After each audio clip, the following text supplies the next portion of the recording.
It's 150 years old. Cal is 150 years old. Ooh, Cal, this year, it's our 150th anniversary.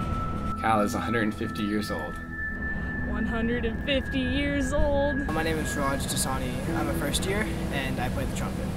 Academically, Cal definitely has one of the highest reputations in the nation. My name is Mika. I'm a senior and I play cymbals.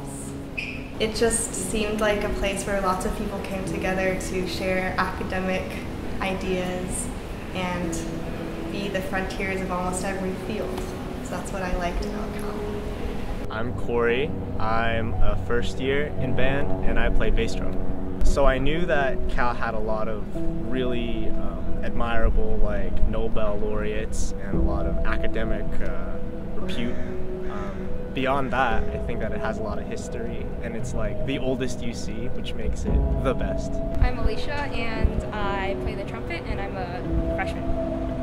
A lot of people think of Cal as a school that's that focuses a lot on scientific research, but in reality there's a lot of different things that are going on in humanities and social sciences as well, so we're super well-rounded. My name is Carmen Adams. I'm a second year in band and I play clarinet. I think it's really cool being on campus as a Cal student as the Berkeley turns 150 years old. I mean, to be honest, I didn't really know that it was the 150th anniversary until I stepped foot on campus for this year.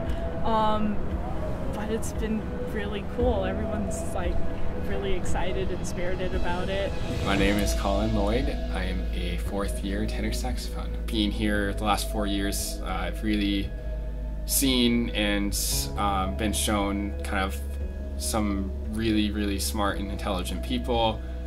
Really been pushed to my limits in everything that I do here, and so kind of coming out of it with a greater respect for the university and a greater respect for what it gives to everyone who goes here.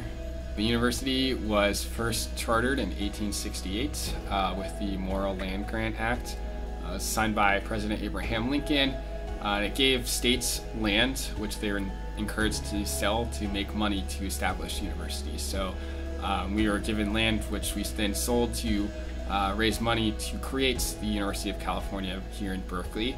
And the condition for that was that the universities had to have agriculture and mining, and so those were the first two schools of our university, which is why we have the Hearst Mining Building and South Hall, which used to be the School of Agriculture.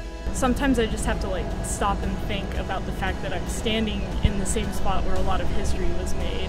It's honestly kind of weird seeing Sproul Steps and Sather Gate and recognizing that they're exactly the same place as in those photos from the 60s of the free speech movement. Going into this fall semester of 1964, the university acknowledged that there's that heightened sense of political activism around the campus and the university, and so they put out a notice that said that they would strictly enforce the rule that you wouldn't be able to flyer or do anything on campus for political activism. And October 1st, 1964, Jack Weinberg, who was a former graduate student here at the university, was actually arrested for flying for his political cause. And before the police car could actually take him away, some 3,000 students actually swarmed the police car and kept the police car there for up to 32 hours. And that was just the spark of what happened with the free speech movement. Since then, Berkeley really has become kind of the place for political dialogue and political action, and you can really see that today on Sproul Plaza. Cal's definitely known for being this really strong political environment, and even today you can see that there are rallies going on here all the time, and I think that that's really cool that we get to discuss these things openly. One of the things I really liked about the UC Berkeley campus when I toured was that there are so many different types of buildings. Because when I went to Stanford, for instance, it's all one style, and I really didn't like that. I thought it looked sort of artificial, especially with the lawn that they watered even though it was in a drought. So when I came here and I saw that there were so many different buildings with styles ranging from South Hall, which is just all brick, to Moffett Library, which is cool, modern, and glassy, to VLSB, which is just a huge, impressive building with drawings on it, or carvings, I guess. I saw a lot of creativity and I saw history in the campus.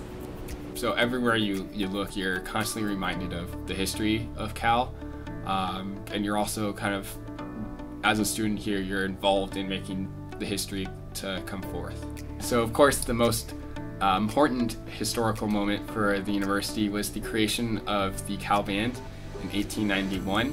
Back at that point it was the ROTC band, and it's gone through some changes throughout the years, but 1891 was pretty much the moment that the Cal Band was kind of started. Since that point, we've been the proud custodian of the California spirit. We are kind of the rock and the foundation of everything Cal. I think that Cal Band is like an integral part of the campus community. We're just kind of like present everywhere at like a lot of sporting events, a lot of other events around campus, and I think it would be really weird and quiet if Cal Band didn't exist. Cal Band has many more years to go, and I think that it's only going to get better from here. I'm so lucky that I get to be a part of this and sort of help it, become something even greater than how I found it. Basically, no matter where you go, you could even move across the country. If you meet other Cal bandsmen, they will sort of welcome you because you have this common experience and you're all held together by your love for music and for the university. Since our shows and our music have all been looking and sounding so great this year, it will definitely be an asset in attracting potential new members for the next year and in the future. I think that Matt has had a really positive impact on the band so far. He's been like really open to learning about Cal Band's traditions and like letting our student-run leadership do its own thing. And that's been really cool, but at the same time he's also been really pushing us to do better both musically and to like focus more during rehearsals. And I think the combination of Tim just like letting us be Cal Band but pushing us to be better has been really beneficial so far. So I think it's really cool that Matt is a first year just like me. Gives us a lot to talk about as far as Cal Band and our beginnings with it. That being said, he's really experienced, and I think that really shows. He knows exactly what he's doing, and I think that he's a great director. Especially when you get to see Matt in a lot of these games, especially with how he composes himself. Everybody has his eyes on him as a director because of what he needs to maintain in terms of the spirit, but also not necessarily like have the outlet of, oh, this is his first year, but he needs to be able to maintain the reputation and the standard of being like a 30th year director and being in that situation where he must not only like represent the band but potentially take it to new heights. Like, he's setting the standard for like everybody in the band in terms of like how motivated he is and what like how perfect he wants to make everything to make sure that he's representing the spirit and like everybody's following behind him on that. And I think it's pretty clear that like a lot of the band has accepted in terms of want to move forward with him and he wants to push forward, and I think everyone's following that. With a lot of the different techniques and things that just perfect the band even more. He just wants to take it to the next level, and I think everybody just wants to join it.